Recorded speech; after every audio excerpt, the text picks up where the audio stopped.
Oke, Assalamualaikum warahmatullahi wabarakatuh. Pada video kali ini, ya kita akan bahas tentang siklus Rankine reheater atau siklus Rankine pemanasan ulang. Siklus Rankine reheater ini adalah salah satu upaya untuk meningkatkan efisiensi dari Rankine. Nah, sebelumnya kita telah membahas tentang siklus Rankine sederhana dan ideal gitu ya, yang kita punya beberapa asumsi. Nah, kemudian kita di sini coba modifikasi siklus tersebut dan harapannya adalah efisiensi dapat meningkat. Gitu ya. Oke, prinsip kerjanya seperti apa?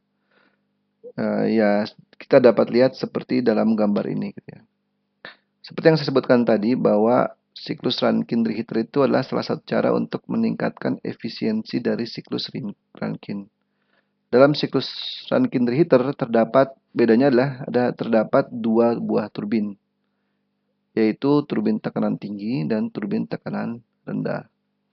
Nah, prinsipnya yang perbedaannya apa? Pertama adalah kita bisa lihat ya dari titik 4 ini. Ini adalah uap yang dihasilkan oleh boiler. Nah, uap ini kan masuk ke turbin. Pertama, uap ini masuk ke turbin tekanan tinggi. Nah, setelah dia masuk ke turbin ini, maka keluarannya tidak langsung ke kondenser. Tidak ke sini. Tapi dia karena suhunya masih tinggi dan tekanannya masih tinggi, masih cukup tinggi lah, masih mempunyai energi yang cukup tinggi, dia dipanasi ulang lagi, masuk ke boiler lagi, masuk ke heater lagi sini. Nah, jadi uapnya dipanaskan kembali, kemudian baru dia masuk ke turbin tekan rendah atau turbin kedua. Nah, setelah itu barulah uap tersebut masuk ke kondenser untuk dikondensasikan. Proses reheaternya adalah dari titik 5 ke 6. Dari titik 5 ke 6 ini yang terjadi adalah penambahan temperatur saja, tekanannya tidak. Gitu ya.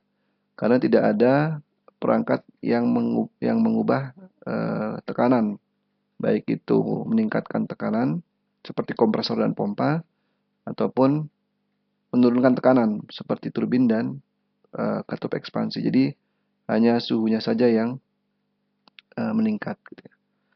Oke, ini prinsip sederhana, penjelasan sederhana dari siklus Rankine reheater. Kalau kita gambarkan dalam siklus diagram temperatur entropinya bisa kita lihat seperti ini gitu ya. Jadi ini titik 4 keluaran dari boiler, dia masuk ke turbin tekanan tinggi. Gitu. Bisa kita lihat bahwa dari 4 ke 5 itu isentropik. Jadi asumsinya setiap turbin di sini adalah prosesnya isentropik gitu ya. Kemudian dari 5 dia dipanasi lagi kan 5 ke 6, jadi suhunya meningkat lagi. Baru setelah itu dia masuk ke turbin tingkat tekanan rendah, dan selanjutnya adalah seperti siklus Rankine yang lainnya. Siklus Rankine sederhana, sorry ya. Jadi dikondensasikan, dipompa, kemudian dididihkan. Nah, untuk lebih jelasnya kita bisa coba soal berikut. Jadi sebuah PLTU menggunakan sistem reheater, siklus Rankine reheater lah ya maksudnya. Siklus ini dirancang agar kadar fasa liquid yang masuk ke dalam kondenser tidak lebih dari 10%. Artinya sebelum masuk kondenser itu fasanya itu campuran tapi X-nya 90% kan. Ini kan kadar fasa liquid, tapi yang dinamakan X itu kan kadar uap kan. Dan ini kan kebalikannya. Oke, kemudian uap masuk ke dalam turbin tekanan tinggi pada tekanan 16 megapascal dan 600 derajat Celcius. Nah, kemudian tekanan di kondenser adalah 10 kilopascal, ya, yang ditanya tentukan tekanan uap saat keluar dari turbin tekanan tinggi, dan B, efisiensi termal dari siklus ini. Oke. Untuk mengerjakan ini saya akan pindah dulu ke coret-coretan ya. Oke, ini sudah saya pindahkan. Soalnya seperti ini, kemudian saya juga sudah gambarkan di sini ya skemanya. Jadi di sini ada dua turbin, ada high pressure turbin, saya tulis HP turbin ya, high pressure turbin, sama LP turbin, low pressure turbin. Nah, yang ditanya A itu adalah tekanan uap saat keluar dari turbin. Kita lihat di sini ya, berarti yang A itu adalah berapa sih P di titik 5 gitu ya. Oke, kita bahas satu-satu ya. Yang A dulu aja. Nah, sebelum kita ke A, kita perlu tuliskan dulu nih yang dikasih tahu apa saja gitu kan. Pertama, PLTU menggunakan sistem Ritter udah kita gambarkan. Kemudian dirancang agar fase liquid saat masuk ke kondenser tidak lebih dari 10%. Artinya di sini fase liquid di titik 1 yang masuk kondenser itu tidak lebih dari 10%. Artinya X-nya di sini lebih besar sama dengan 90% gitu kan. X-nya itu kadar uapnya. Atau biar gampangnya kita buat aja di sini X-nya sama dengan 90% lah gitu. X sama dengan 90. Karena ini minimum kan? Keadaan minimum. Kalau dia lebih itu lebih bagus kan gitu. Lalu yang kedua, selanjutnya uap masuk ke dalam turbin tekanan tinggi pada berarti sini ya P4 sama dengan 16 megapascal dan temperatur 4-nya sama dengan 600 derajat Celcius. Oke. Oke. Karena yang ditanyaan adalah P di titik 5 ya berarti ya. P di titik 5. Kita perlu tahu juga bahwa di high pressure turbine ini kita berlangsung secara isentropik ya. Isentropik sama low pressure turbine juga isentropik gitu ya. Nah, yang perlu kita ketahui bahwa di P di 5 itu sama dengan P di 6. Kenapa? Karena di sini tidak ada perangkat yang mengubah tekanan. Ini kan hanya pemanasan ulang. Jadi maksudnya gini, kalau misalnya kita tahu di titik 6, maka kita tahu tekanan di titik 5 gitu. Oke, caranya gimana? Eh, kita tinjau aja di titik 6 apa. Kita lihat di turbin low pressure ini.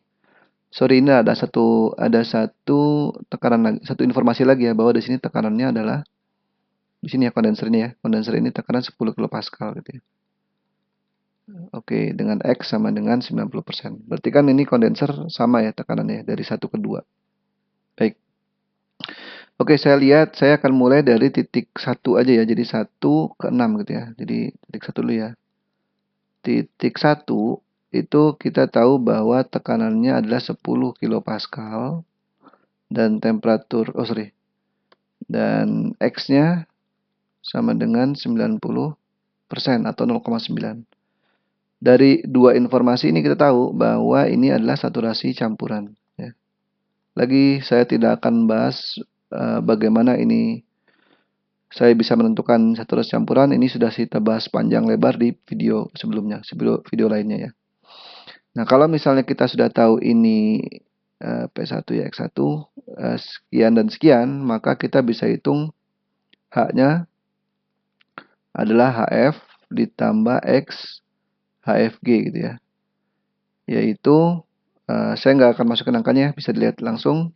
Saya akan masukin angka langsungnya berapa hasilnya aja, yaitu 2344,89 kilojoule per kilogram. Dan S1-nya juga sama ya, SF ditambah X dikali SFG.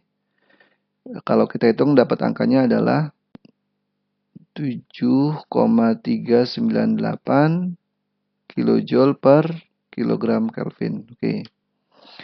Nah, titik 1 kan udah dapat. Berarti untuk ke titik 6 kita bisa tulis nih, kita bisa cari gitu. Titik 6. Kenapa? Karena dari proses 6 ke 1 itu kan isentropik. Berarti S6 itu sama dengan S1 yaitu 7,398 kilojoule per kilogram Kelvin. Oke, lalu bagaimana dengan informasi selanjutnya? Yaitu adalah satu sifat yang mungkin saya lupa tadi beritahu bahwa yang namanya reheater itu kan pemanasan ulang. Jadi begitu dia masuk reheater ini, suhu di T6 itu sama dengan suhu di 4 gitu. Jadi misalnya gini, ini kan suhunya 600 derajat Celcius, kemudian ini ekspansi turbin suhunya turun kan, kemudian dipanasi lagi dengan ulang sehingga T di 6 itu sama dengan T4 gitu. Kembali ke temperatur ke T4. Jadi di sini kita bisa tuliskan bahwa T6 itu sama dengan T4. Kan namanya juga reheater ya, pemanasan ulang, sehingga ini sama dengan 600 derajat Celcius. Kalau ini sudah kita dapatkan dua informasi ini, maka kita bisa tentukan bahwa tekanan di sini yaitu dengan cara melihat tabel di tabel saturasi, bukan tabel superheated ya. Ini kalau kita lihat di sini adalah superheated gas ya di 600 derajat Celcius dengan 7,398 kilojoule per kilogram Kelvin. Kenapa? Karena S6 ini lebih besar dibandingkan dengan SG-nya kan gitu ya. Nah, karena kita tahu ini superheated gas, maka kita bisa interpolasikan. Kalau kita lihat di sini angka ini tidak ada di tabel, maka kita perlu interpolasi antara kalau tidak salah 3,5 ya, 3,5 dan 4 megapascal. Angka ini berada di antara dua tekanan ini gitu ya. Nah, kalau misalnya kita interpolasikan, maka didapat bahwa tekanan di titik 6, tekanan di titik 6 itu sama dengan 3,79 Pascal. Megapascal, sorry ya. Megapascal. Oke. Nah, kemudian kita sekalian ya udah di titik 6 dengan cara yang sama interpolasi juga antara 3,5 dan 4 megapascal. Dapat juga H6-nya adalah 3663,4 kilojoule per kilogram.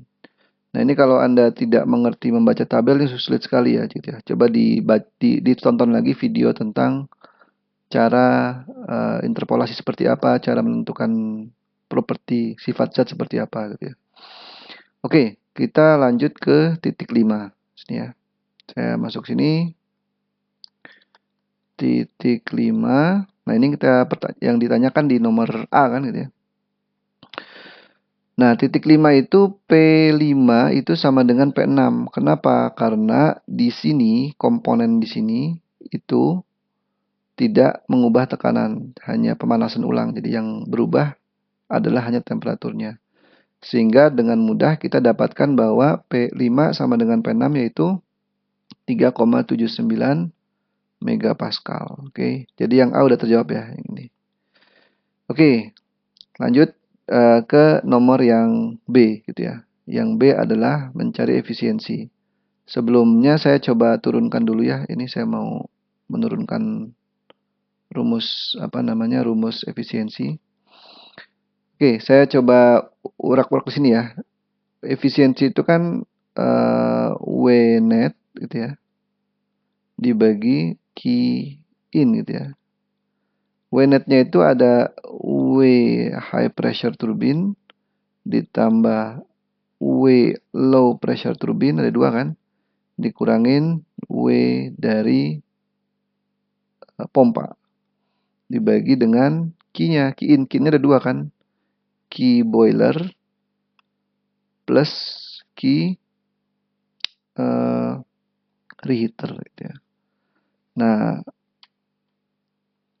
untuk dapetin angkanya berapa, kita bisa hitung bahwa kalau di high pressure turbine kerjanya adalah M dot dikali H4 kurang H5 ya.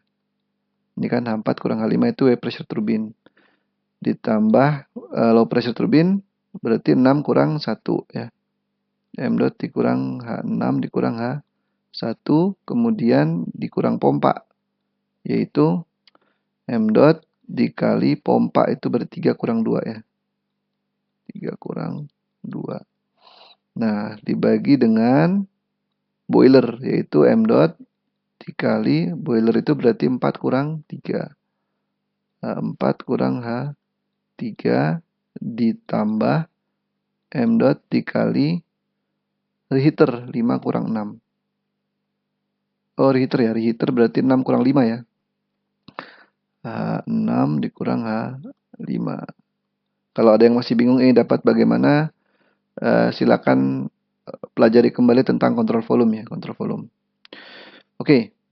Artinya apa? Ini bisa kita coret kan M dotnya karena dua-duanya ada di atas dan di bawah ada ya. Jadi yang perlu kita tinjau adalah H-nya aja berapa nih. H4 berapa, H5 berapa. Iya, artinya sebenarnya kita perlu tahu H1, H2, H3, H4, H5, dan H6. Semuanya harus kita tahu. Ya. Baik, kita lanjut ke titik sini ya. Nah, karena kita sudah tahu bahwa di titik 5 tekanannya 3,79 megapascal, kita bisa tentukan properti lainnya dengan cara kita harus tahu dulu berapa entropinya. Kenapa? Karena di titik 5 itu hubungannya adalah yang ke 6 kan udah kita bahas ya dari titik 6 ini ke 5 gitu. Nah, untuk yang mencari titik 5 itu kita harus hubungkan dengan high pressure turbine gitu ya. Jadi kita perlu tahu bahwa di S5 itu sama dengan S4 kan gitu ya. Jadi kita cari dulu, ini nggak bisa kita cari kalau langsung, berarti kita perlu tahu juga titik 4 dulu ya. Gitu. Di titik 4 tekanannya sama dengan 16 megapascal, temperaturnya 600 derajat Celcius. Nah, apa namanya? Ini kan udah pasti superheated gas ya. Ini superheated gas karena ya udah jelas ya temperatur di atas temperatur saturasinya. Jadi kita bisa hitung nih, ini titik 4, P4, T4. Jadi S4-nya kita bisa tahu langsung dari tabel gitu ya. Tapi ini Anda perlu interpolasi ya, karena tabel nggak ada kalau nggak salah 16 megapascal. Jadi Anda perlu interpolasi antara 15 megapascal dengan 17,5 megapascal. Kalau Anda interpolasikan, dapatlah S4 itu nilainya adalah 6,643 kilojoule per kilogram Kelvin. Dan kita juga dapat H4-nya ya dengan cara yang sama, interpolasikan, yaitu 3574,38 kilojoule per kilogram. Nah, di sini kita dapat ini bahwa S-nya kan sama dengan S4, berarti sini 6,643 kilojoule per kilogram. Kalau kita udah punya dua informasi, ada P dan S, maka kita bisa hitung juga H-nya berapa. H5 sama dengan, nah ini Anda perlu interpolasi ya. Jadi kalau gampangnya sih, Anda bikin tabel sendiri di 3,79 megapascal gitu ya. Jadi kan yang ada kan kalau nggak salah 3,5 sama 4 ini ya. 3,5 sama 4. Tapi kita punya tekanannya tuh di sini gitu. Berarti Anda perlu bikin, ya gampangnya bikin tabel sendiri sih untuk 3,79 megapascal dengan menginterpolasikan ini. Nah, kalau kita hitung H5-nya dapatnya jadinya 115,53 kilojoule per kilogram. Oke. Dah. Sudah dapat nih titik 1, titik 6, titik 5, titik 4. Lalu selanjutnya adalah titik 3 dan 2 ya. Titik 3 dan 2 itu di pompa ya. Jadi kita coba tinjau di proses pompa ya. Jadi kita cek proses pompa yaitu dari 2 ke 3 ya gitu. Oke. Pompa itu berlangsung secara isentropik ya. Jadi pertama kita tahu bahwa P3 itu sama dengan P4. Ya, kenapa? Karena kita lihat di sini sedikit. Nah, kalau kita lihat gambarnya gini ya.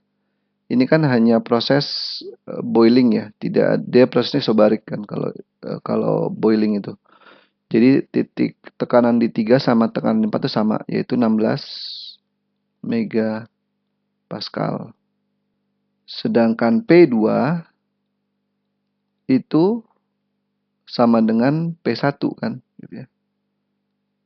Kenapa di sini kondenser? Kondenser juga berlangsung secara isobarik. Berarti di sini 10 kilo Pascal.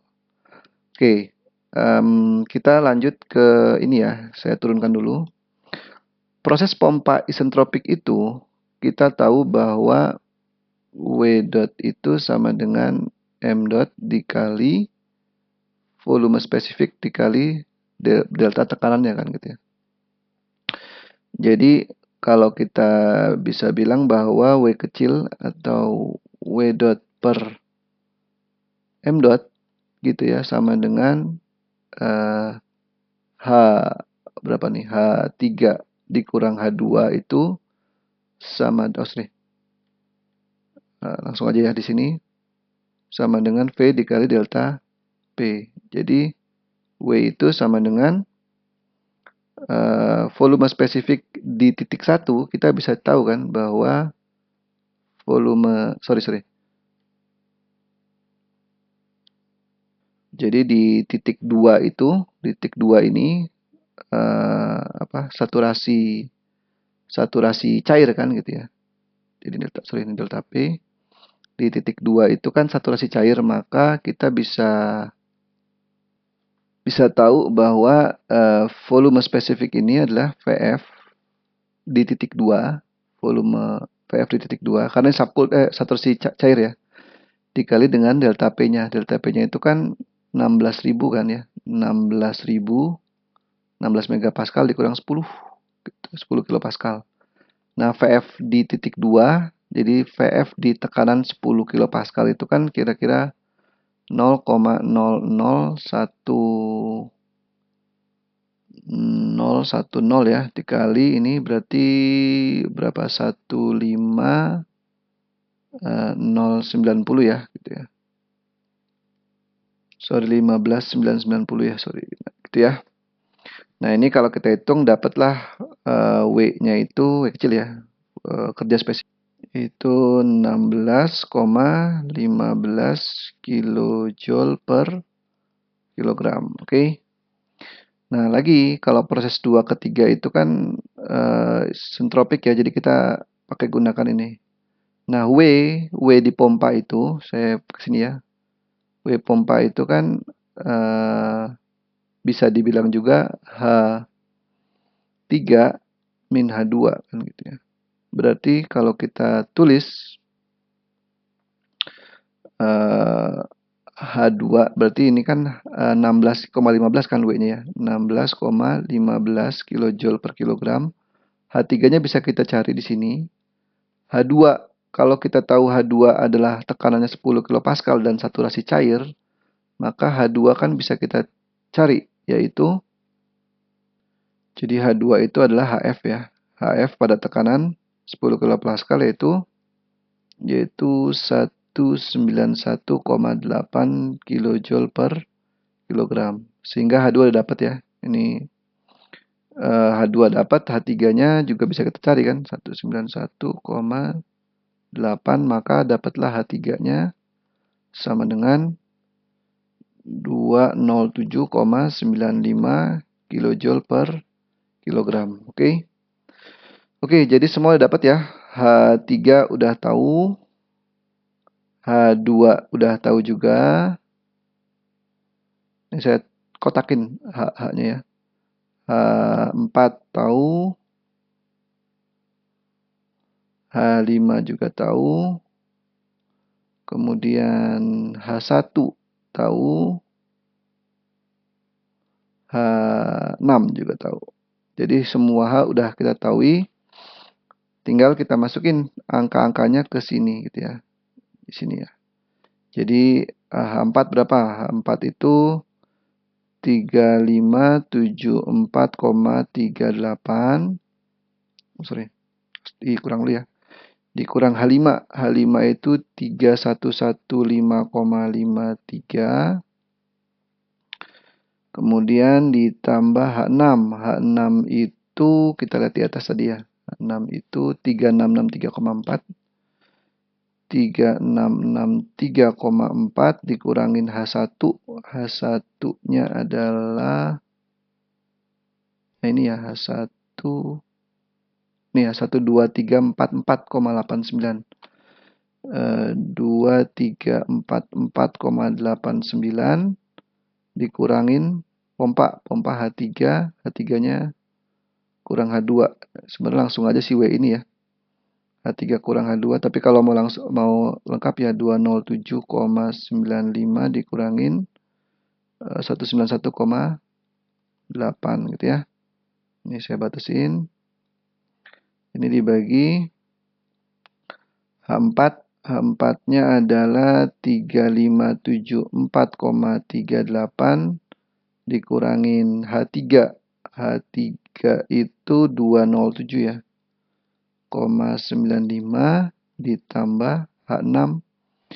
H6 adalah 3663,4 dikurangin H5. H5-nya adalah 3115,53. Nah, kalau kita hitung, maka dapatlah nilai efisiensinya sebesar 44,9% atau 0,449 lah. Oke.